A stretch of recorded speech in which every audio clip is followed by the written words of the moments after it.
大家好，我是鹏鹏。无论家里面的冰箱有多脏，不要用清水洗，教你一招，冰箱立马变得干干净净，并且还不会留下任何异味。看完赶紧来试一试吧。现在呀，冰箱家家户户都有，但是也特别容易脏，并且还会散发出异味。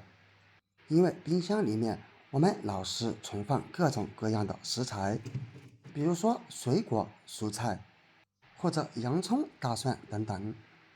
但是脏了过后，很多朋友喜欢直接用水洗，其实那样是不行的。虽然说能洗干净，但是不能去除里面的异味。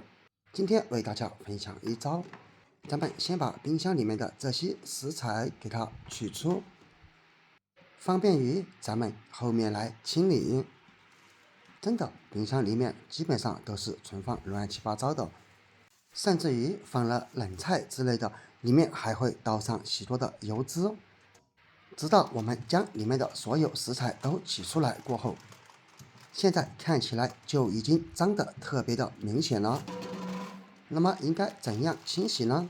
首先准备一个盆子，接下来在盆中挤上一段牙膏，牙膏不仅有清香味，还有很强的清洁作用，并且它还有磨砂颗粒，甚至于说它的清洁作用比洗洁精还要强哦。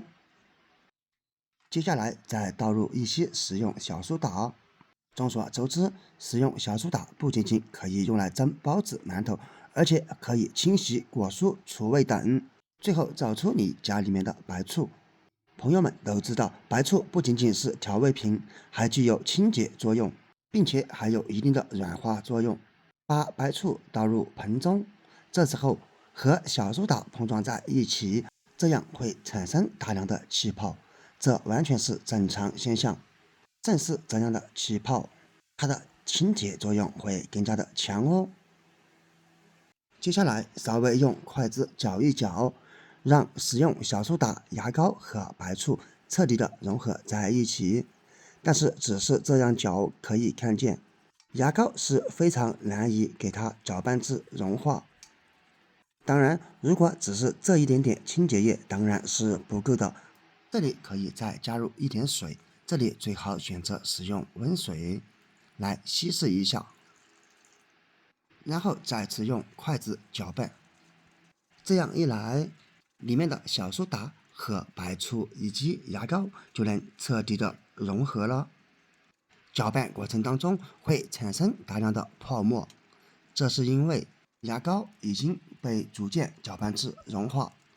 这样一来，我们调制的清洁液就已经做好了。调好之后，我们来看一看它的效果吧。找出一块清洁布，朋友们，我们先拿出来看一看，现在有多脏，一会儿它就会有多干净。废话不多说，我们现在开始清理。用清洁布沾上一些调制好的清洁液，然后开始擦拭。可以看见，经过擦拭的地方，无论它有多少的油脂和污垢，都可以非常轻松的给它擦掉，并且在擦掉的同时，因为里面加入了白醋，还可以很好的去除冰箱里面的异味。亲爱的朋友们，制作视频不易，都已经看到这里了。如果觉得对你有帮助的话，那么就请用你发财的手给我点个赞吧。你的每一个点赞都是对我最大的支持和鼓励，谢谢。直到将这一面给它擦拭干净过后，再把它翻一面。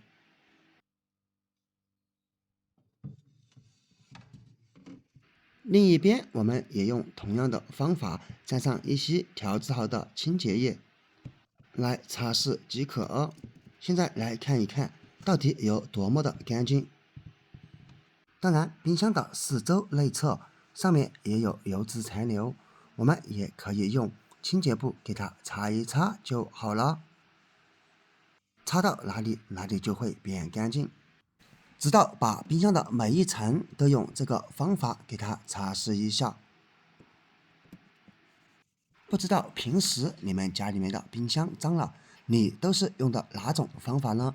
如果你有更好的方法，也可以在下方评论区分享出来哦。直到整个冰箱都给它擦拭干净，再来看一看和清理之前差别到底有多大呢？看起来是不是和新的一样？最后只需要将每一层隔板给放上去即可。当然了，除了来清理冰箱内部之外，其实如果你家的冰箱门，比如说打开，可以看见冰箱门上特别的脏，并且也可以看见冰箱的封条里面也是特别的脏，只需要沾上清洁液，轻轻的一擦拭，就能让它变得干干净净。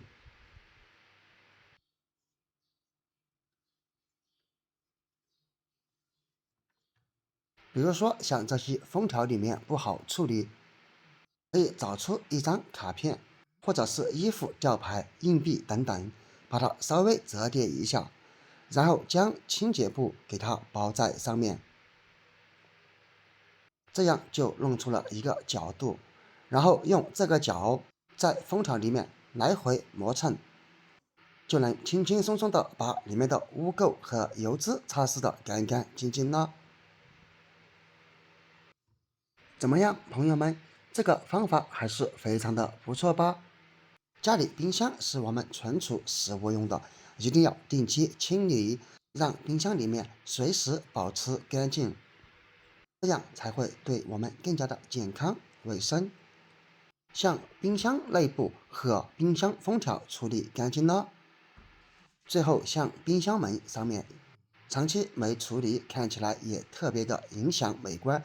其实用这个清洁液也能非常轻松的把上面残留的油脂污垢给擦拭的干干净净。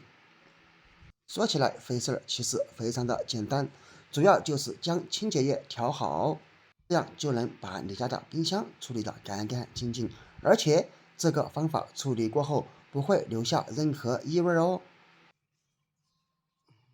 最后再整体看一看冰箱，无论是哪一层都已经变得特别的干净了。当然了，最下面的急冻室，那里面就没必要清洗了，因为那清洗还得将里面的冰块给去除，简直太麻烦了。最后再把需要放入冷藏柜里面的这些食材依次放进去就可以了。好了，朋友们，今天的视频我们就分享这里了。关于清理冰箱，你们还有更多的好方法吗？可以分享出来哦。